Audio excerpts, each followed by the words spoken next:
He drank poison for truth. But what are we sacrificing for comfort?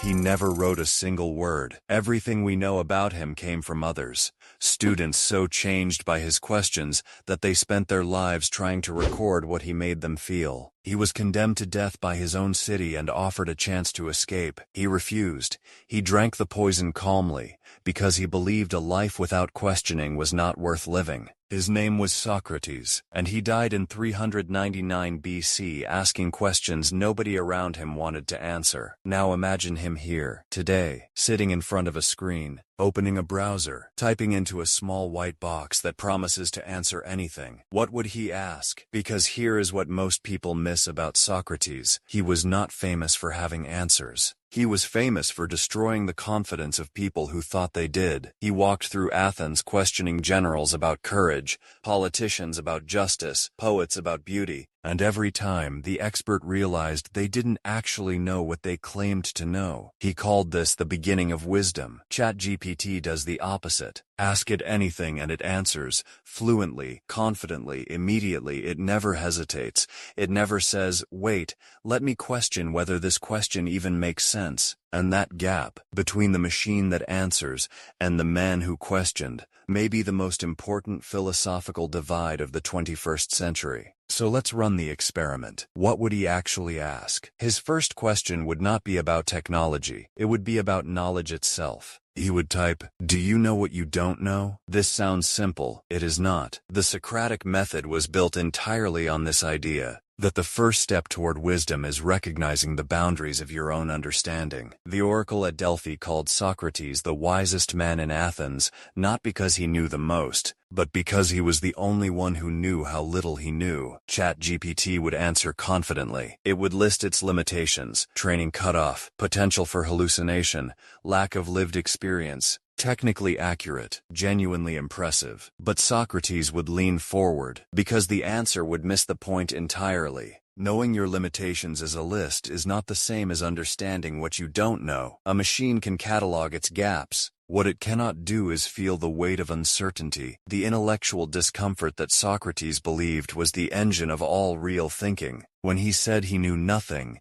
he wasn't being modest. He was describing a state of active, uncomfortable, productive confusion that drove him to keep asking and never settle. ChatGPT is designed to settle, to resolve, to close every question with an answer. Socrates would call that the most dangerous feature ever built. His second question would cut deeper. Are you making people wiser, or just more comfortable? Socrates was expelled from conversations, ridiculed in plays, and eventually executed, because he made people deeply uncomfortable. He believed discomfort was a gift. The moment your certainty cracked, when you realized you had been operating on assumptions you'd never examined, that was when real learning began. A 2023 MIT study found that heavy reliance on AI tools reduced brain engagement in critical thinking tasks. When the machine provides the answer, the human outsources the struggle. And the struggle, Socrates would argue, is the entire point. You don't get stronger by watching someone else lift the weight. There is a word for what happens when a society stops questioning and starts consuming answers. Socrates called it the death of the soul. We might call it the attention economy. Different words, same diagnosis. ChatGPT would respond with a balanced paragraph, acknowledging both benefits and risks of AI. Fair, reasonable, exactly the kind of answer that requires nothing from you. Socrates would close the laptop. His third question would be the most dangerous one. Who taught you what is true? This is the question that got him killed. In Athens, truth was owned by the powerful. Socrates kept asking where their authority came from. The city decided it was easier to execute him than to answer. ChatGPT was trained on human-generated data, billions of words written across centuries of history, culture, and conflict. It reflects what humanity has written, which means it reflects what humanity has gotten wrong. Its biases, its blind spots, its historical injustices encoded quietly into language patterns nobody fully understands,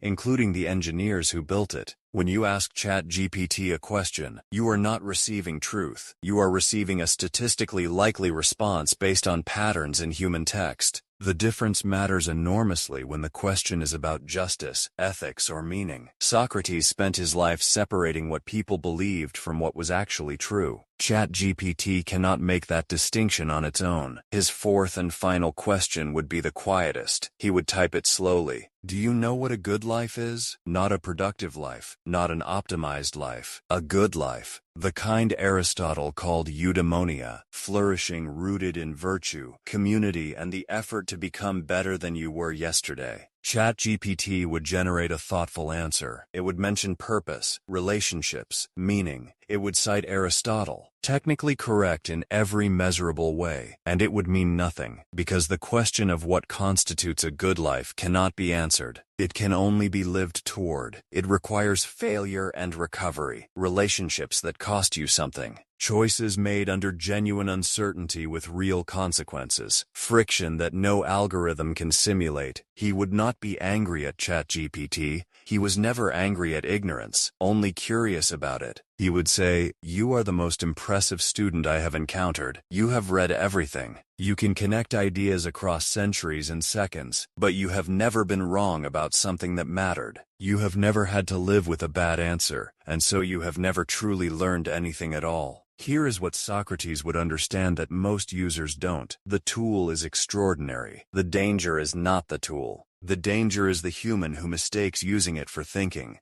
who asks it what to believe instead of asking themselves, who outsources their uncertainty to a machine and calls it efficiency. We are living in the most information-rich moment in human history, more answers than any civilization that ever existed, and simultaneously less certain about what is true, what is right, and what we are for than at almost any point in the modern era. Socrates would recognize this immediately. He looked around at all of Athens' sophistication and asked, "But do any of you actually know what you're doing?" The answer then was no. He died for asking. The answer now may be the same, except today, instead of a philosopher in the marketplace asking hard questions, we have a machine in our pocket ready to give us soft answers. Socrates would not delete ChatGPT. He would use it every day, but he would never let it ask the questions for him. Because the quality of your life is determined by the quality of the questions you are willing to sit with, not the speed at which you escape them.